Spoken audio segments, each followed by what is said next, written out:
a memo to the Bush administration, or at least the leftovers of the Bush administration, who keep appearing on Fox News. To put it the way, well, actually, Fox so-called news is heavily populated by leftovers in the Bush administration. I mean, former political hitman Karl Rove, former press secretary Dana Perino, former defense secretary Don Rumsfeld. These guys are all over the network, and they're all yelling about how terrible the Obama administration is. I have a really simple message for them in the inimitable words of Rush Limbaugh. Shut up! Just shut up! There you go. It's so much better to have Rush say it than me. Until Dana Perino will hold Bush accountable. You know, she was his press secretary at the time, remember? For his failed response to Katrina and the financial collapse and maybe lying to us about Iraq. Dana, you sound really pathetic when you claim that Obama takes no responsibility for the IRS. God, how irresponsible for President Obama to keep to have somebody that the Bush administration appointed, like it's a 5-year term. Like Brennan. It's a 5-year right. term. So that's why it's preposterous. It doesn't matter who appointed him. It matters that it happened on their watch, and they're trying to sweep it under the rug. Happened on their watch. Until Donald Rumsfeld holds Bush account for intelligence failures that let the attacks of 9/11 happen. And by the way, not just intelligence failures, but the CIA sending a guy down to Crawford, Texas in August of 2001 with a memo titled Al-Qaeda or bin Laden determined to strike inside the U.S., They sent this guy specially just to get the president's attention, and he says, okay, you've covered your ass, go on home. That's a verbatim quote.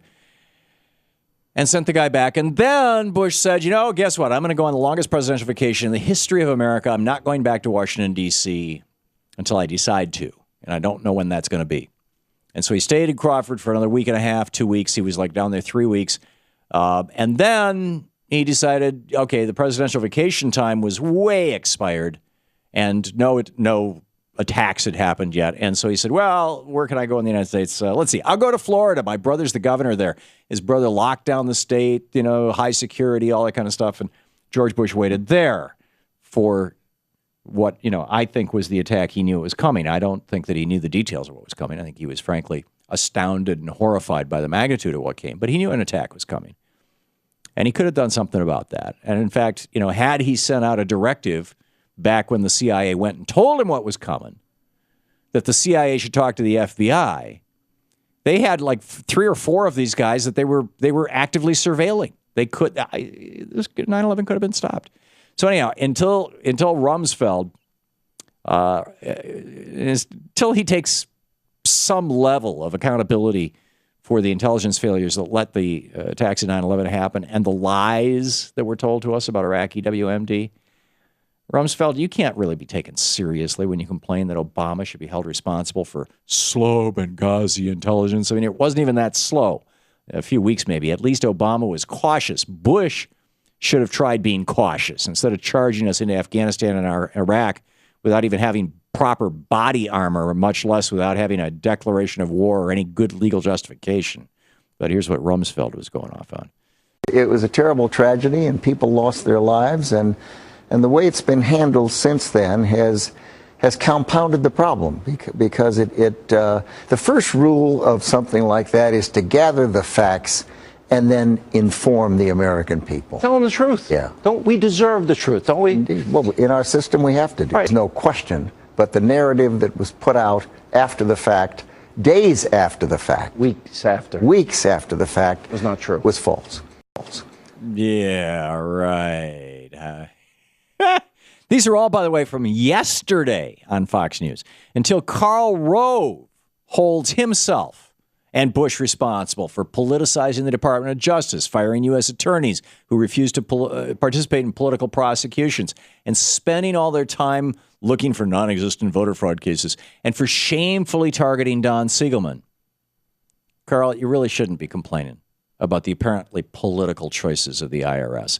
And don't whine about how that was years ago and we need to get over it. If you don't want to discuss your hypocrisy now, then, Carl, just point the American people to any letter, any speech, any video, any evidence whatsoever of your contemporaneous acceptance of fault for any of the above.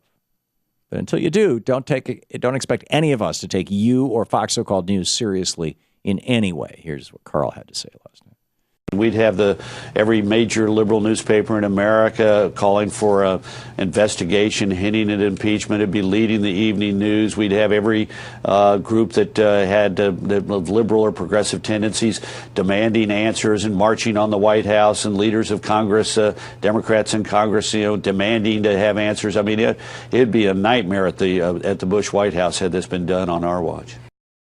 The use of the tax system to go after political enemies, to go against your political opponents, is chilling to any American, no matter where you are on the political spectrum. It was bad when Richard Nixon did it. It was bad when Lyndon Johnson did it.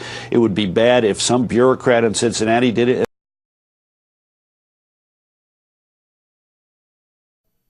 Yeah. So, and of course, it didn't happen in the Bush White House. Not at all. The rector of All Saints Episcopal Church in Pasadena, the Sunday before the 2004 election, George Regas, from the pulpit, from the dais, said, Jesus would say, Mr. President, your doctrine of preemptive war is a failed doctrine. What did the IRS do?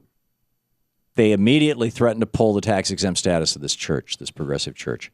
Meanwhile, conservative churches across the country were passing out voter guides for, with listing Republicans. We're organizing, taking people to the poll. I mean, all kinds of stuff. And none of those conservative churches were ever investigated.